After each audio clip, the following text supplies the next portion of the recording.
Hello and welcome back to the fourth and final part of The Listening Club, a Magnus Archives tabletop role-playing game, and definitely not an excuse for me, Johnny, to roast all my beloved co-workers. That's definitely not what's happening, and with me, as 3 times before, is Anusia. Hello. Hello, I'm Anusia, pronouns she, her, and I am playing the wonderful, to the point, and rather enigmatic Margot. Hello, Ian. Hello, Johnny. Yes, it's Ian Hayles here, he, him. I'm playing the now slightly stressed to a value of 4 of Alphonse Platt.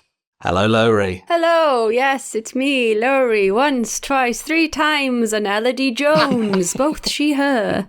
And Pip. Hello, I am Pip. I will be playing the long-lived, immortal, unkillable Barry Knap, looking forward to the bright future that he has ahead of him. Oh, bless. And I am Jonathan Sims, he, him, your humble games master. Last time, Lowri, do you want to take us through what's happened so far, the abridged version? I gave it to Anusia last time and we got into some granular detail. So you'll give it to the fastidious character. Oh, sure. My memory is notoriously poor, so it'll be the absolute polar opposite. We were at June's flat, and June is our friend who has gone missing. We are at her flat looking for her. She's not there. We hear spooky tapes, spooky real life versions of, sorry, not tapes, mini discs, versions of beloved / most worst episodes of the Armitage Library. Of the Armitage Library. The well-known horror fiction podcast. Obviously. Yes, we find an address that we've never seen listed before for, I was going to say Rusty Towers, and that's not it, for Mouldy Pencil, the company who produce Armitage Library. And, you know, we've done what any reasonable person would. We've gone there. And importantly, Elodie left a voice note for her sister so that she knows where she is. We went in, we saw that things were spooky, we saw blood on the floor, and of course we went upstairs instead of calling the police outside where the signal... You tried to call the police. You didn't try to leave and call the police, but to be fair to Elodie, the door was already locked. Oh, okay, well, great. And we are now in a room upstairs full of mannequins and corpseless heads, and we can't get out because the door is locked and no one took the lock-picking skill, so that's great.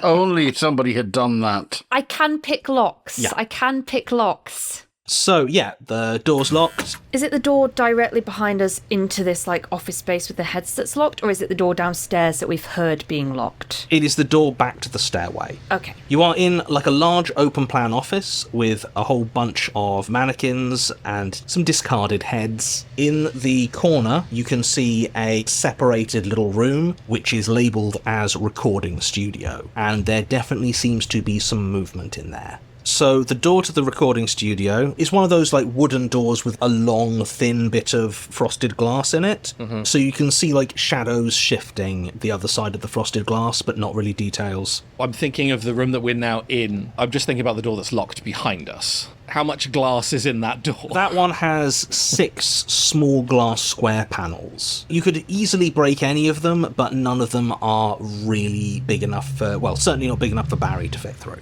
Mm-hmm. Damn. As a 50-year-old bouncer, Barry's going to struggle. Yeah, oh, absolutely. I know it's not necessarily going to help, but at least in order to up the tension here and the pressure of the situation, I'm going to haul off and just start kicking the door that just locked behind us. We got to get out of here. Okay, I will give you a might roll. You'd need an 18. Do you have anything that might reduce that? I have an edge in might, so I will spend 2 to lower it to a 15. Barry is mighty and I believe in him. Margot reaches into her massive tote bag to go for her lock-picking kit, sees what's going on and gradually lowers it back into the bag because this is far more entertaining. That's a 19. Okay. The door breaks off its hinges and swings out. As it does, the movement in the recording studio stops abruptly, as though its attention has been got by something. What are you doing? The Protector has overridden the Inquisitive at this point, I think, and Barry is like, come on, we have to go. Okay, so who's first out? I mean, I was trying to get out. Elodie's running out, trying to call the police again on her phone repeatedly. Yeah, there's no signal. Margot's taking photos, so she'd be last out. Yeah, you can get down. The front door is also locked. Are the rest of you staying in the office? I'm going for the recording door. Oh, you're heading to the recording studio. Okay. Who's running down to try and get out the front door? Who's heading towards the recording studio? Sounds like me and Elodie are going downstairs. I didn't catch what. I'm taking photos for evidence, hanging back a little bit towards where the desks and heads are. Sort of in between the two, unsure. Yeah, just kind of wondering if she could maybe disguise herself as one of the heads on the desks if push comes to shove.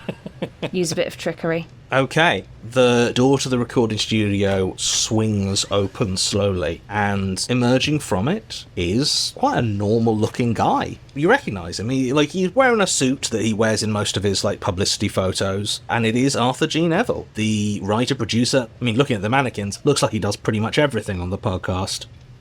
I just got this. Really? You just got this? Sorry, Anusia, did it? Now I'm hearing it in full over and over. I'm like, oh yeah. Yeah, there may be a small aspect of me creating a monster out of my dear friend and collaborator.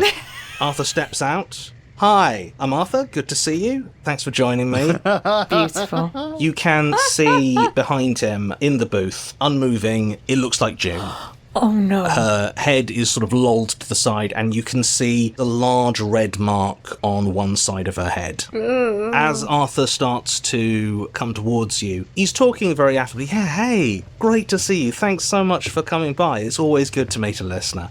As he is talking, his tongue starts to unspool and lengthen and sort of snake. It doesn't seem to be in any way affecting his ability to speak, and it is starting to sort of lash out in various directions. Always good to meet people who support us through listening, through subscribing, having their fear drained out their ears. What the? Just, if you want to have a seat, that'll be a lot easier. Yeah. I'm going to give you all 2 stress. Oh, I'm actually taking stress now. No. Should we hold off because we're downstairs trying to get out the front door? Yeah, you don't get the stress just yet. Just yet. Yeah, that's coming. Oh, I expect to have it at some stage. So, Ian, you are now impaired by stress, Yes. which means it costs you 1 extra point from any pool to add effort to a roll. Okay. So what you doing? I'm going to look and see if there's anything that I can use to batter his tongue away. A file, a laptop, anything that is officey. You could probably grab a mannequin limb. Yeah, why not? As far as limbs go, it's not particularly elegant. It's got nothing on yours. No. Anyway, yeah, I'm going to take it and use it as a club. So that will be a might roll. I'm going to say you probably need a 15. Do you have anything that might help? Artifact affinity? No, that's for really artifacty things, isn't it? You know what? I might say that the heads count as artifacts. Yeah, okay. Yeah, I'm going for a head instead. Bludgeon him with a skull.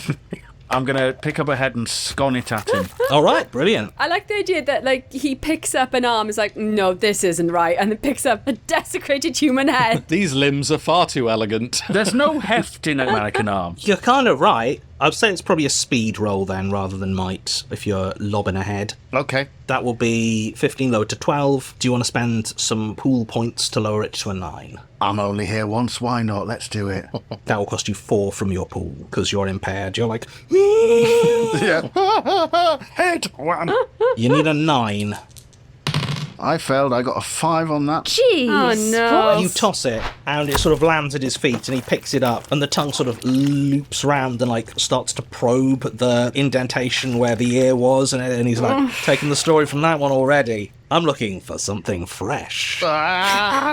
Okay, how near is this tongue to me at this point? Right now, let's say 2 meters away. Can Margot take out a pack of cards that she always carries with her? Mm-hmm. And I want to try and give this tongue as many little paper cuts as I can get away with. Just like... Is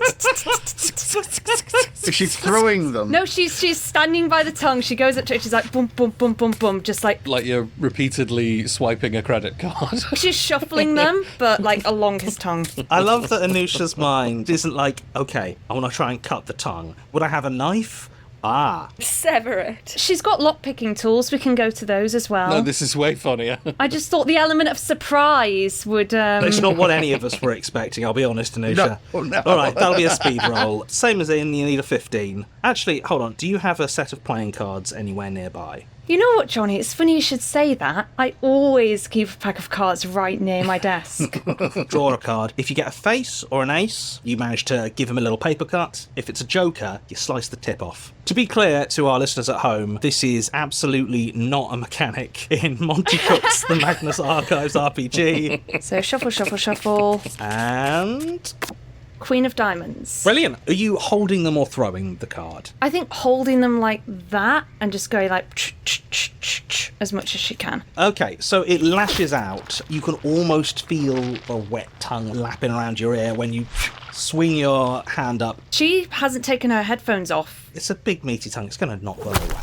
Your headphones provide no protection for this. The blanket did nothing. With a quick flick of the wrist, a nasty line of red springs up on the tongue, and it sort of whips back for a second. And Arthur smiles and is like, ow, that kind of hurt. But thanks anyway for listening.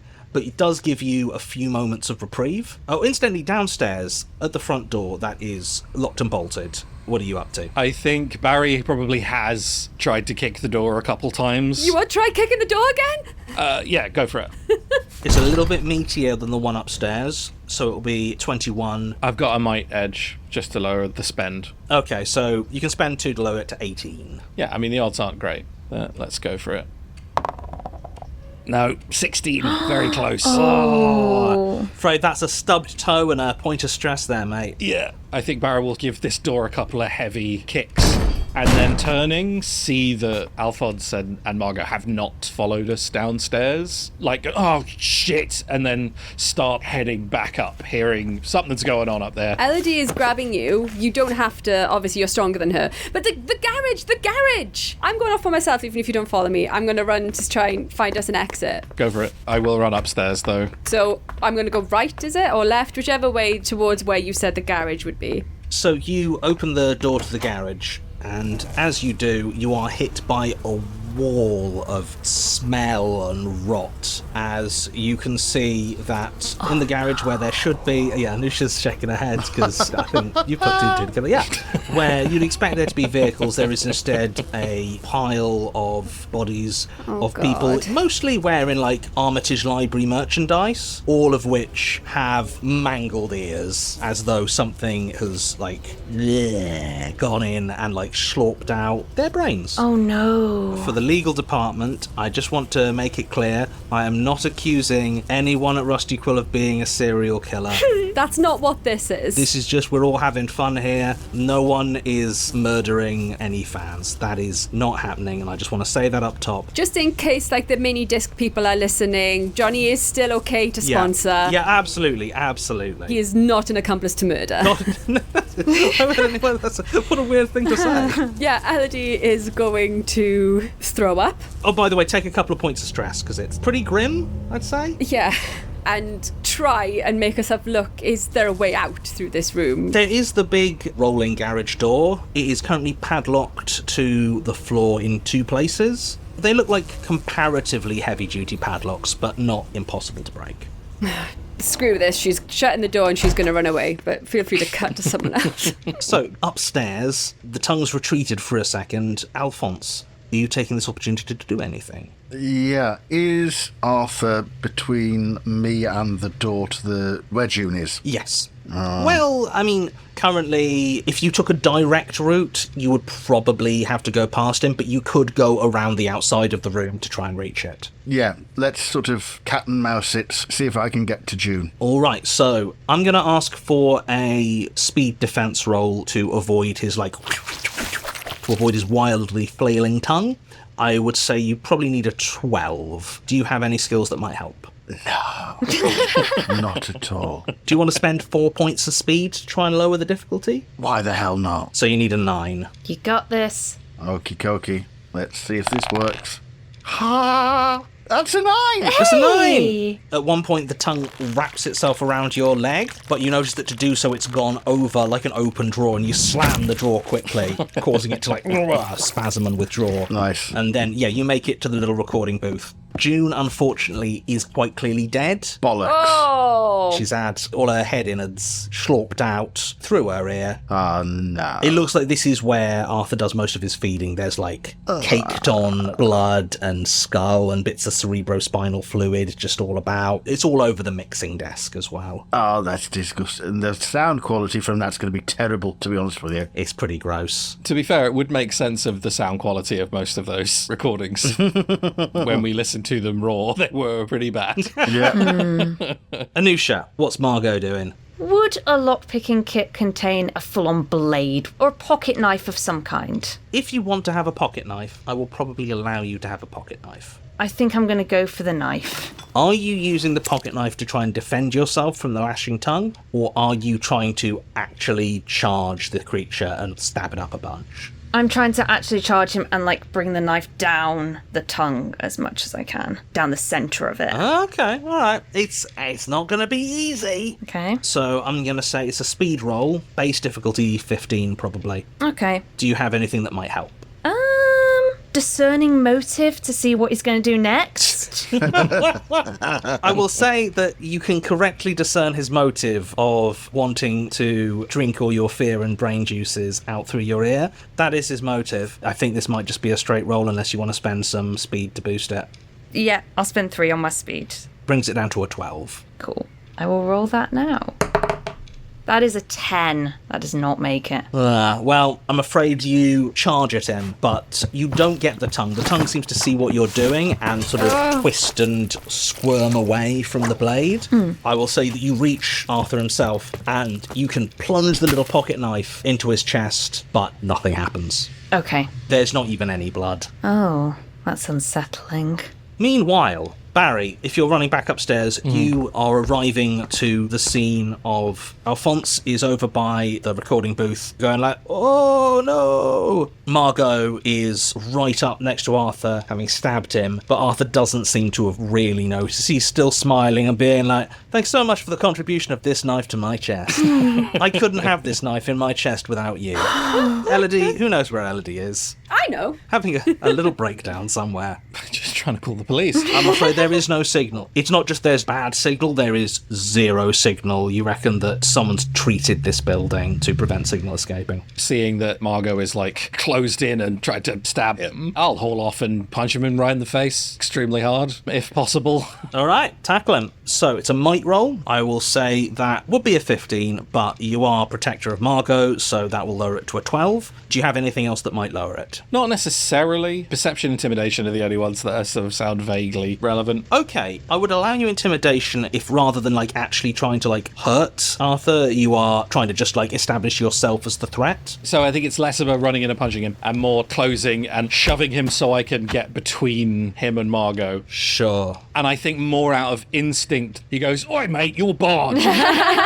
Nice. Lovely, lovely, lovely. So that will be a 9. Do you have any might pool left to spend? I do. I have 8 left, so I'm going to spend 2 of those to take it down to a 6. Yeah, treat yourself. 11, success. Yep, hand on the shoulder. You're barred. Immediately his attention snaps away from Margot to you, and you can feel his tongue sort of starting to wrap its way round you. I'll stay and just be sort of struggling with him in this moment. Okay. Alphonse, what you doing? I'm going to have a quick look at the mixing desk. You said it's still turned on. Yes, it is. Lots of wires, I'm guessing. Are the wires going in? Yeah, quite a few wires. Headphones, wires, inputs, outputs, all sorts. Bunch of microphones as well. In sort of mad panic, I'm just going to start pulling the wires out of the desk. Just because I thought, well, this is his lair. It must be set up for something. Let's see if I can mess it up somehow. Make me an intellect roll. What are your skills? Occultism, astronomy, physics, discerning motive. Yeah, I'll give you occultism to lower it to a 12. Okie dokie. Right, here we go. It is a 17! A 17. Hey. Hurrah. Okay. Most of the desk is like low-key covered in a little bit of gore. One of the microphones attached to a long cable seems oddly clean. Not so much that it's been cleaned, but that it seems to stand slightly apart from everything else. You get the impression that this might be the microphone he used to use to record his episodes. And there's something in your head, some sort of thematic connection between speech and hearing and the microphone. You don't know exactly how, but you think that microphone might be important somehow. Cut to Elodie. How are you trying to escape? I would like to use my once per game ability just because I want to use it. I'm clearing some stress, so I've had a little sick. You've had a little sick. I've had a little sit down and a cry. Got some stress out. Yeah, you just got to let it go, you know? You have got to let it go. You're actually feeling all right. And do you know why? Why? Because I never say die, and I am going to find a way out of this building. So I am looking for staff entrances. I'm like going through like reception. Are there keys at reception? Is there a phone at reception? Okay, there is a big set of keys under the reception desk. Oh God, I have to go into the garage. There are about 30 odd keys on the keyring, and what I'm going to say is, depending on how long the business upstairs takes, basically, if Arthur kills everyone really quickly, I'm going to ask you to roll a d20 to see how many of the keys you've got through before he reaches you. The key to the second padlock is literally the last one you try. You better hope that they keep him busy quite a while upstairs. Okay. She grabs the key, she takes a breath, she wraps something around her face and goes into that garage. Margot, what are you doing? Currently, Barry is wrapped up in a tongue. Alphonse is looking at a microphone like, I wonder. What are you doing? I like to take the knife from his chest and stab upwards into like the root of his tongue from underneath. Okay, yeah. Speed test, probably level 5, I think. You'd need a 15. Do you have anything to lower it? Is there any advantage to be gained from the fact that I'm sort of grappling with him right now? There is actually, so that'll lower it to a 12. Nice. And can I spend some of my speed points? Some of my pool? You can. Do you have any speed edge at all? I've got 5 left. I haven't got an edge. So that'll take 3 of your remaining 5 to lower it to a 9. Unfortunately, you're not trying to be strong here, you're trying to be fast. That's fine. I've loads of might and intellect left. Okay. That is a 7. That's not enough, I'm afraid. Oh no. As you go for it, unfortunately you go a little bit low and you hit him in the throat, and he does not really notice. Does Alphonse have anything he wants to try and do? Ian is thinking there's only a couple of things you can do with a microphone. Mic drop, mic drop. Mic drop. Is there a speaker in the room? There's probably a monitor speaker in the recording room.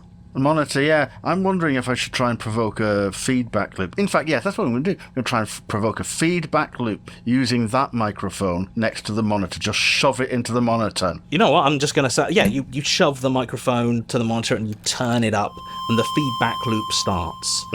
How loud are you making it? As loud as I can stand. I'm going to say this is the climactic decision of this adventure, Ian. How many points of stress damage are you going to do to yourself and everyone in this room in terms of feedback volume? Right, remind me how much stress you can actually expend. There are 4 levels of health. Uh-huh. Each of them 4 stress points. The last level is dead. So you can take up to 12 stress damage before you are dead. God, like, somebody heroic would go to 11. We've already taken stress. It seems appropriate for me to turn it up to 11. Yeah, it does. Well, some of us have taken a good 3 stress already, so we'd be verging on dead at that point. Yes, that will kill everyone, don't you worry. No, my 11. Oh, all right, yeah, okay, so how many points of stress is that? I'm currently on 6, so it's 5 points of stress. Oh, I thought you meant like adding 11. Okay. I'm not that stupid. I don't want to die.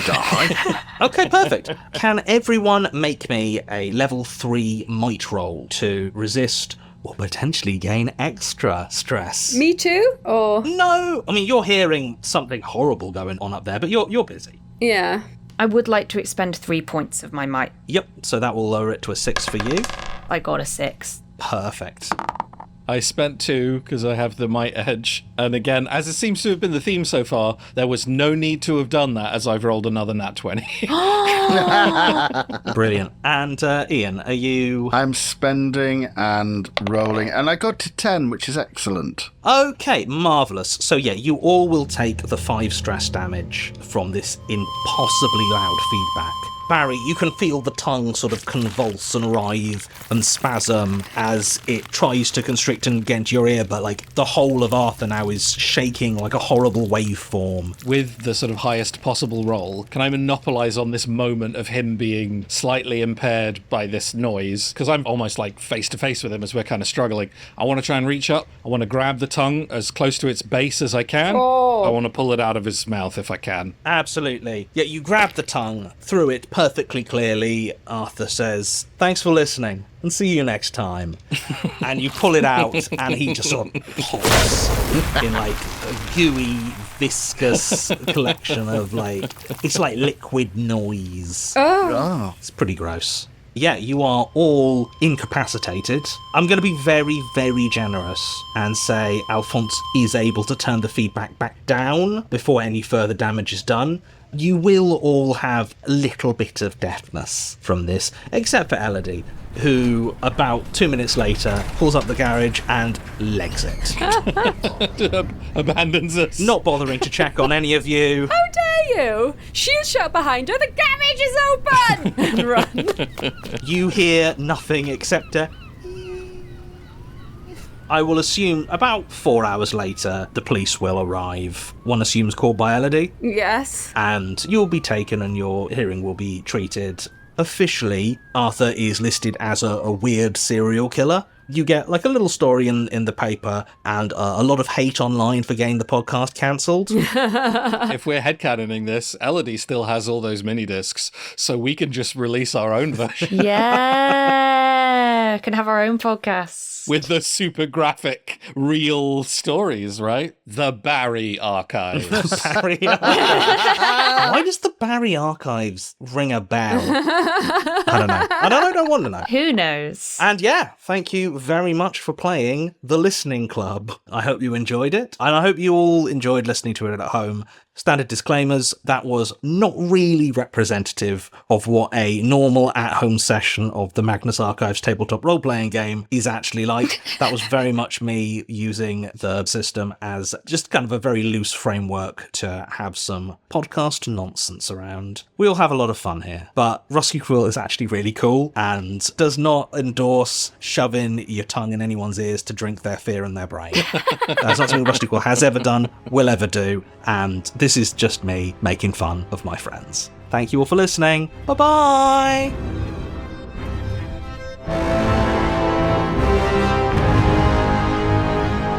The Magnus Protocol is a podcast distributed by Rusty Quill and licensed under a Creative Commons Attribution Non-Commercial Share-alike 4.0 international license. To subscribe, view associated materials, or join our Patreon, visit rustyquill.com. Rate and review us online, tweet us at The Rusty Quill, visit us on Facebook, or email us via mail@rustyquill.com. Thanks for listening.